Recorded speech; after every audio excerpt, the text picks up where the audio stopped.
వాస్తవాలు లైవ్ టీవీకి స్వాగతం. నేను సుమలత. గత పాలకుల నిర్లక్ష్యం వల్లే చంద్రఘాట్ జూరాల పర్యటన కేంద్రాలుగా అభివృద్ధి చెందలేదు.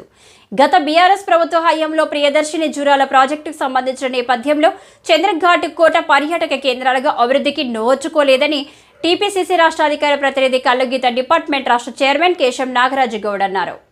ఈ నేపథ్యంలో ఈరోజు ఆయన వనపర్తి జిల్లా అమరచింత మండలంలోని చంద్రఘట్టు కోట జూరాల ప్రాజెక్టును స్థానిక కాంగ్రెస్ నాయకులు కార్యకర్తలతో కలిసి సందర్శించారు.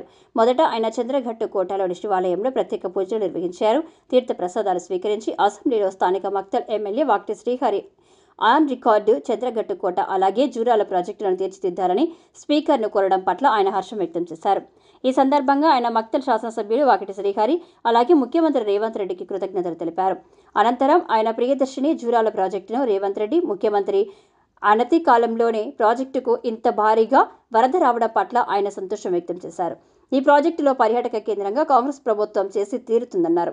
ఈ కార్యక్రమంలో వనపర్తి జిల్లా కాంగ్రెస్ ప్రధాన కార్యదర్శి ఆయూబ్ ఖాన్, అమరచింత మండల కాంగ్రెస్ అధ్యక్షులు కేజీ మహేందర్ రెడ్డి, అమరచింత మండల బీసీసీఎల్ అధ్యక్షులు పోసిగారి విష్ణు, ఎస్టీ సెల్ అధ్యక్షులు Hanumanthu, single window director Thambireddy, Congress నాయకులు ప్రభాకర్, షోరూం మల్లారెడ్డి, శివారెడ్డి, పేటరాజు, చుక్క రాజశేఖర్, చింతరెడ్డిపల్లి వెంకటరెడ్డి, పెద్దగుట్ట రాజు, నందిమల్ల గ్రామ కాంగ్రెస్ నాయకులు, అమరచింత మండల కాంగ్రెస్ వివిధ హోదా నాయకులు తదితరులు పాల్గొన్నారు.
దర్శించుకొని చంద్రగడ్డ కోటని లో ఉన్నటువంటి శివాలయాన్ని దర్శించుకొని శివయ్యకు కూడా మేము మొక్కడం జరిగింది.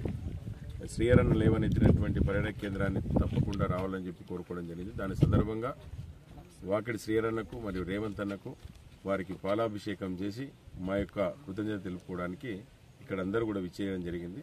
వారికి పాలాభిషేకాలు కూడా చేయించడం జరుగుతుంది.